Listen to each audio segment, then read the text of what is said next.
There are names that do not simply belong to a person. They belong to an era. John Travolta is one of those names. He is the man who taught the world to dance in Saturday Night Fever. He is the legend who made Grease immortal, who resurrected his own career in Pulp Fiction when Hollywood had already written his eulogy. 2 Academy Award nominations, 3 Golden Globe Awards, a career spanning more than 5 decades. But behind that glory lies a story not glamorous, but devastating. Behind the white suit and the dazzling smile, there is a man who held the woman he loved as she took her final breath. A father who lost his teenage son during a family vacation. A husband who watched his wife fight cancer in silence for 2 years before letting her go. A legend surrounded by scandal, by whispers, by the cruelest kind of public scrutiny. And now, at 71, with grief still carved into the lines of his face. The question is not whether John Travolta survived. The question is how. If John Travolta's journey has ever moved you, ever reminded you that even legends bleed. Hit like as tribute to a man who refused to stop standing up. It is heartbreaking when the beginning of a legend is marked not by privilege and applause, but by ordinariness and quiet desperation. John Joseph Travolta was born on February 18, 1954, in Englewood, New Jersey, a modest suburb pressed against the edges of New York City. He was the youngest of 6 children born to Salvatore Travolta, a tire salesman who had once played semi-professional football, and Helen Cecilia Burke, an Irish-American actress and singer who eventually traded the stage for a high school classroom where she taught drama and English. The house was full of siblings, full of noise, full of the low hum of working-class life. There was love, but there was also the particular weight that comes from being the youngest, always chasing the edges of something larger than yourself. His mother was the one who burned brightest in his memory. She had once had her own dreams of the stage, and though life had redirected her, she never let that hunger die. She planted it inside her children. All 6 of them eventually became performers of some kind. But in John, something caught fire differently. He did not just love performing, he needed it the way some people need water. School offered him little. The structure felt like a cage. He attended Dwight Morrow High School, but found himself increasingly certain that whatever his life was supposed to be, it was not going to be found inside a classroom. At 17, with his parents' reluctant blessing, he dropped out. He packed his modest ambitions and his enormous hunger and crossed the Hudson River into New York City. He was young enough to be reckless, desperate enough to be brave. The wound that never quite healed was not from poverty or failure. It was from the particular cruelty of being dismissed before you have even truly begun. In the early years in New York, John Travolta was just another hopeful face in a city full of them. He auditioned endlessly. He was told he was too young, too inexperienced, not quite right. There were rooms full of directors who looked at him and saw nothing worth keeping. And there are certain kinds of rejection that do not simply sting. They settle into the bones. He would later admit, "I always felt like I had something inside me that people could not see yet. And the hardest part was not knowing if I was right or if I was just fooling myself." But his mother's voice was louder than the rejection. She had told him once, with a certainty that brooked no argument, that he had something rare. She told him to trust it. Those words became scripture. From that day forward, every door that closed became, in John Travolta's mind, simply a door that had not yet found the right key. He landed a role in the touring company of the musical Grease. playing duty. Small part, small stage, but it was a beginning. He moved eventually to Los Angeles, chasing the light of something bigger. And the city received him the way it receives everyone at first, with beautiful indifference. It is haunting to think how wide the gap was between the legend John Travolta would become and the young man who arrived in Los Angeles with nothing but hope.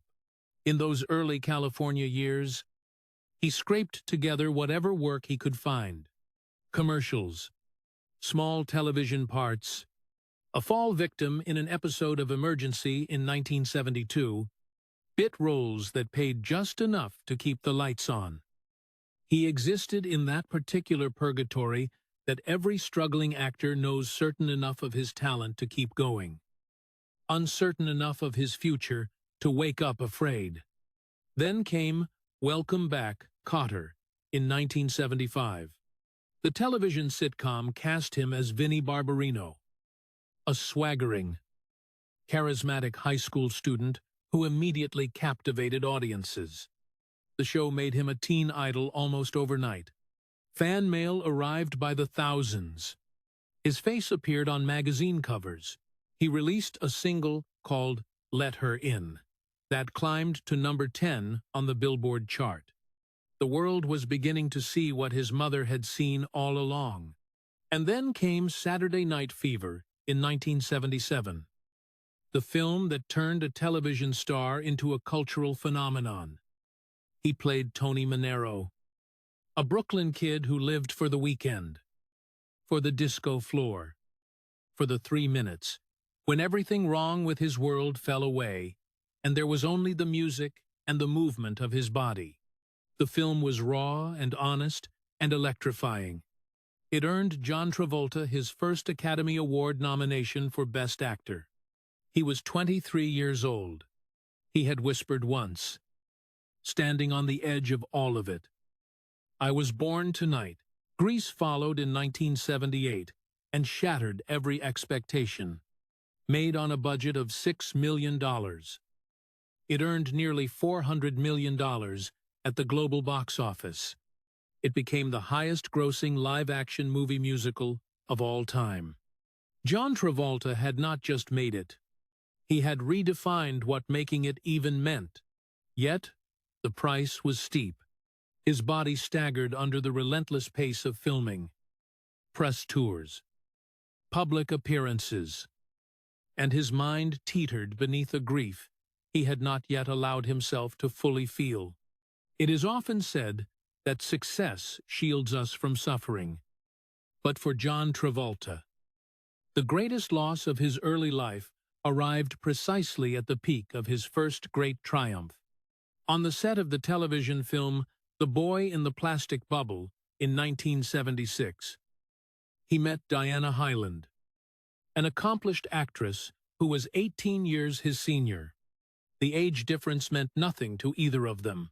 What grew between them was immediate and profound. The kind of connection that does not ask permission. Diana was warm and direct, and completely without pretense. She saw through the charm John used to protect himself and reached whatever was real underneath.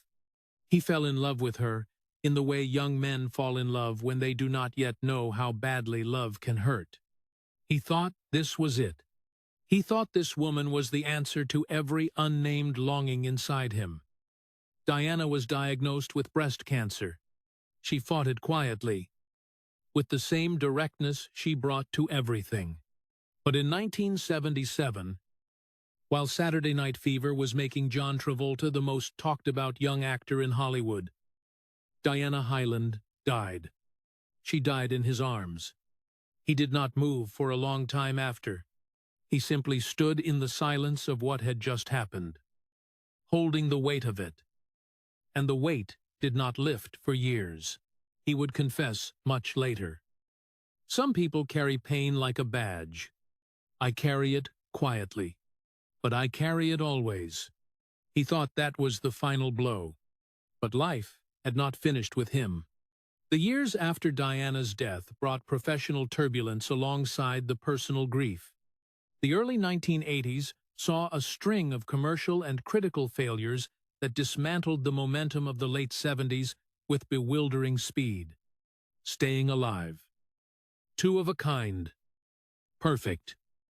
Projects that failed both critically and, in some cases, at the box office.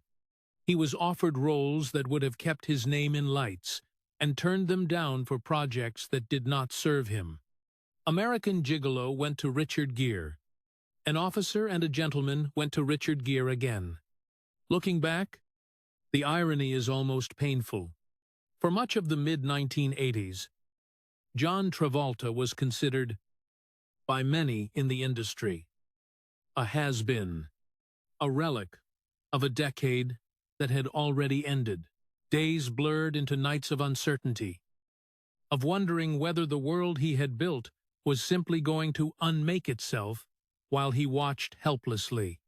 Then, in 1989, Look Who's Talking arrived and earned $297 million worldwide. It was not a full resurrection, but it was a reminder. And in 1994, Quentin Tarantino offered him Vincent Vega in Pulp Fiction. The role was strange and darkly comic, and utterly unlike anything John had done before. He took it without hesitation. Had I missed that call, the story might have ended in silence. He admitted, years later. Pulp Fiction earned him his second Academy Award nomination. Get Shorty, the following year, earned him the Golden Globe. Face Off in 1997 cemented his return. John Travolta had done something almost no one in Hollywood history had managed to do. He had come back from the dead, professionally speaking, and come back stronger. During this period of resurgence, he had also found something that mattered more than any award. In 1991, he married actress Kelly Preston, and together they had begun building a life that felt, for the first time, genuinely stable. Their son Jett was born in 1992. Their daughter Ella Blue arrived in 2000. The family settled into a kind of quiet happiness that Hollywood rarely witnesses and even more rarely sustains. But grief has a way of finding the people who have already survived it once. On January 2nd, 2009, the Travolta family was vacationing in the Bahamas, welcoming the new year, when 16-year-old Jett suffered a seizure. He fell and struck his head on a bathtub. By the time help arrived, it was already too late. Jett Travolta had been born with Kawasaki disease, a syndrome affecting the blood vessels, and had struggled with seizures and developmental challenges throughout his short life. John and Kelly had fought for him quietly, fiercely. In the particular way parents fight for children who need them more than most. They had never fully spoken publicly about the depth of Jett's struggles, and now there was nothing left to protect or manage or fight for.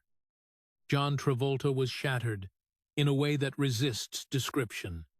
He would say later that he did not know whether he could survive it, not as a metaphor, as a genuine, terrifying uncertainty. He paused his career. He entered therapy. He sat inside the silence of a loss that no parent should ever have to sit inside.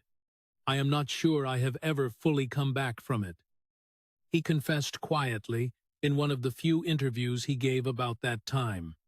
You survive. But surviving is not the same as healing. Kelly stood beside him through every dark day of it. Their marriage, already strong, became something almost sacred in the aftermath of Jett's death. They grieved together and rebuilt together, and in 2010 they welcomed their youngest child, Benjamin, into a family that had learned, through devastation, to hold tightly to whatever it still had. It is as if grief had a blueprint for John Travolta, returning again and again to etch the same wound. Diana Hyland had died of breast cancer in 1977. And then, in 2018, Kelly Preston received her own diagnosis. The same disease. The same cruel symmetry. Kelly chose to fight in silence. For 2 years, she underwent treatment while continuing to appear publicly. To smile. To protect her family from the weight of what was happening. The world was only told when there was nothing left to say except goodbye. Kelly Preston died on July 12, 2020. At the age of 57, their marriage had lasted nearly 29 years. It had survived the loss of a child, survived Hollywood's cruelty and its gossip, survived every kind of pressure that dismantles the relationships of famous people in an industry where love is treated as a commodity. John and Kelly had managed something genuinely rare. He wrote, "After she was gone, Kelly's love and life will always be remembered. I will be taking some time to be there for my children who have lost their mother." The understatement of a man who had no words left for what he was feeling. The years following Kelly's death have been quieter, more deliberate. John Travolta has spoken about the way grief changes a person's relationship with time and gratitude. He has spoken about his children, about Ella and Benjamin, about the way being a father to them has become the organizing principle of his days. With my children, I found not just a reason to keep going, but a reason to want to. He said, "The man who once danced under disco lights to escape the suffocating smallness of a Brooklyn life now finds his peace in something quieter, in flying, which has been his passion for nearly 4 decades.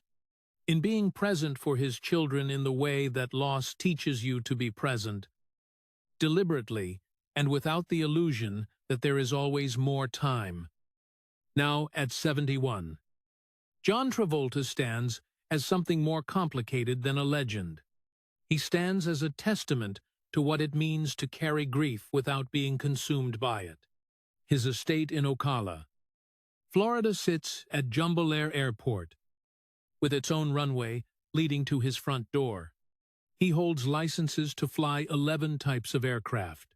His net worth is estimated at nearly $250 million. Yet what defines him is not what he owns. It is what he has endured and what he has given. He and Kelly established the Jett Travolta Foundation to support children with educational and developmental needs, turning the deepest wound of their lives into something that could help others. He has flown supplies into disaster zones on his own aircraft, to New Orleans after the hurricane of 2005, to Haiti after the earthquake of 2010. He once said, "Applause fades.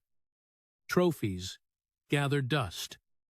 But the moments when you reach out and help someone, when you look your children in the eyes and they feel safe, when you honor the people you have lost by living with intention, these endure."